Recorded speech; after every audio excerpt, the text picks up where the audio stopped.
ચાલો આજે એક ખૂબ જ ઊંડા અને મહત્વના સવાલની વાત કરીએ. શું ઈશ્વરની આજ્ઞાઓનું પાલન કરવું ખરેખર શક્ય છે? આ માત્ર કોઈ સામાન્ય ધાર્મિક પ્રશ્ન નથી, પણ એક એવો મુદ્દો છે જેના પર એક આખું બ્રહ્માંડીય નાટક રચાયેલું છે. અને આ જ એ સવાલ છે જે આ સમગ્ર ચર્ચાના કેન્દ્રમાં છે. શું ઈશ્વરનો કાયદો એટલો કઠિન છે કે એનું પાલન કરવું અશક્ય છે? આ એ પડકાર છે જે સ્વર્ગમાં ઉઠાવવામાં આવ્યો હતો. તો આ એક મોટી આકાશી અદાલત જેવું છે. એક તરફ છે શૈતાન, જે આરોપ લગાવે છે કે ઈશ્વરના નિયમો પાળી જ ન શકાય. અને બીજી તરફ ઈશ્વરનો બચાવ જુઓ. કોઈ શબ્દો કે દલીલો નહીં, પણ જીવતા જાગતા પુરાવા. એવા લોકો જેમને પોતાના જીવનથી સાબિત કરી દીધું કે આજ્ઞાઓનું પાલન શક્ય છે. આ આખી વાત કેવી રીતે આગળ વધે છે તે સમજવા માટે ચાલો આપણે આ કથાના 5 મુખ્ય ભાગો પર એક નજર કરીએ. આ એક એવી યાત્રા છે જે આપણને સત્યની નજીક લઈ જશે. તો શરૂઆત કરીએ પહેલા ભાગથી.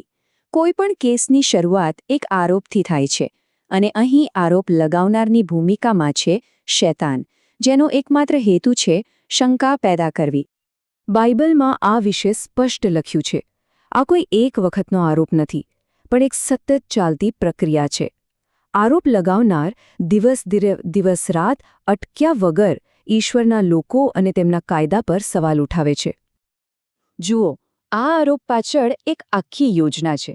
પહેલાં એવું કહેવામાં આવે કે આજ્ઞાઓ પાળવી અશક્ય છે. એનાથી આજ્ઞાઓ પર શંકા થાય. પછી એ જ શંકા ઈશ્વર પર થાય, અને જ્યાં શંકા અને અવિશ્વાસ હોય ત્યાં પાપ માટેનો દરવાજો ખુલી જાય છે. આ જ એની વ્યૂહરચના છે. સારું, આટલો ગંભીર આરોપ લાગ્યો, તો હવે એનો જવાબ કેવી રીતે આપવામાં આવે છે? ઈશ્વર કોઈ લાંબી દલીલો નથી કરતા. એના બદલે એ જીવંત સાક્ષીઓનું એક ખાસ જૂથ રજૂ કરે છે. આ સાક્ષીઓને પ્રથમ ફળ કહેવામાં આવે છે. પણ આ પ્રથમ ફળનું મતલબ શું? આ એવા લોકો છે જેમણે પોતાના જીવન અને જરૂર પડીએ મૃત્યુથી પણ સાબિત કરી દીધું કે ઈશ્વરની આજ્ઞાઓનું પાલન શક્ય છે. જેમ ખેતરમાં પહેલું ફળ આખી ફસલની ગેરંટી આપે છે, તેમાં સાક્ષીઓ સત્યની ગેરંટી છે. તો હવે સવાલ એ છે કે આ સાક્ષીઓ કોણ છે? આ પુરાવાને 3 અલગ-અલગ તબક્કામાં, એટલે કે 3 ફસલ તરીકે રજૂ કરવામાં આવ્યા છે. ચાલો એક પછી એક એમને જોઈએ. ચાલો હવે આપણે સૌથી પહેલા અને સૌથી મુખ્ય પુરાવા પર નજર કરીએ. પુરાવો નંબર 1. અને આ પહેલો પુરાવો બીજું કોઈ નહીં પણ ખુદ ઈસુ ખ્રિસ્ત છે. એમણે મૃત્યુ પર વિજય મેળવીને એક ઉદાહરણ પૂરું પાડ્યું. એમને જ પ્રથમ ફળ કહેવામાં આવ્યા, જેમણે આવનારા બધા માટે રસ્તો ખોલી દીધો. ઈસુનું પુનરુત્થાન એ માત્ર એક ચમત્કાર ન હતો. એ એક જીવંત પુરાવો હતો. એ વાતની ગેરંટી હતી કે જેઓ ઈશ્વરની આજ્ઞાનું પાલન કરે છે, તેમના માટે મૃત્યુ એ અંત નથી, પણ એક નવી શરૂઆત છે. પણ વાત અહીં પૂરી નથી થતી.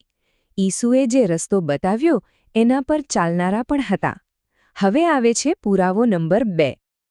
આ બીજું જૂથ એટલે ઈસુના શિષ્યો અને એમના અનુયાયીઓ. પેન્ટિકોસ્ટના દિવસે એમને પવિત્ર આત્માની શક્તિ મળી, જેણે એમને ઈસુના જીવંત સાક્ષી બનવા માટે સક્ષમ બનાવ્યા. આ શ્લોક બતાવે છે કે કેવી રીતે પવિત્ર આત્મા વિશ્વાસીઓને તાકાત આપે છે.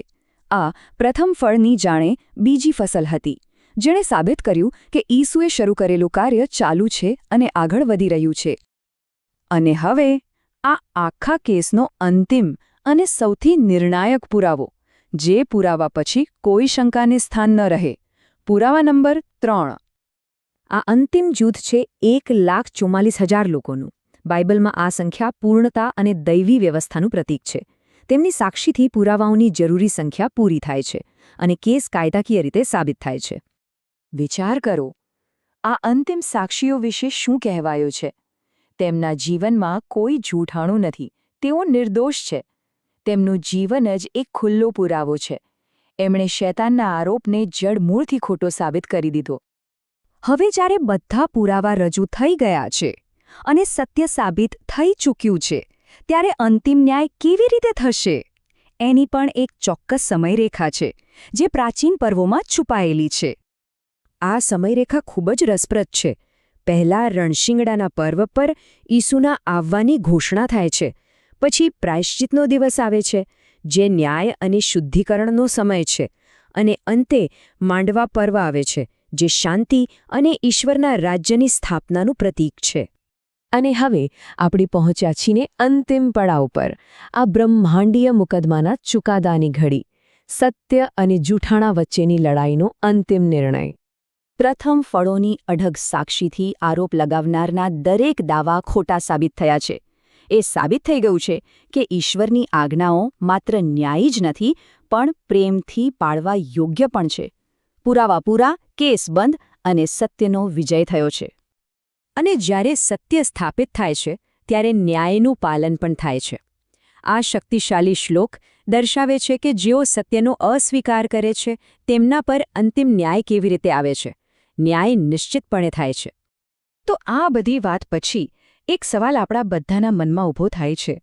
આ બ્રહ્માંડીય નાટકમાં જ્યાં સત્ય અને અસત્ય વચ્ચેની રેખા સ્પષ્ટ થઈ જાય છે, ત્યારે કોઈ વ્યક્તિ પોતાને ક્યાં ઊભેલી જોશે? આ એક એવો પ્રશ્ન છે જેનો જવાબ દરેકે પોતે જ શોધવાનો છે.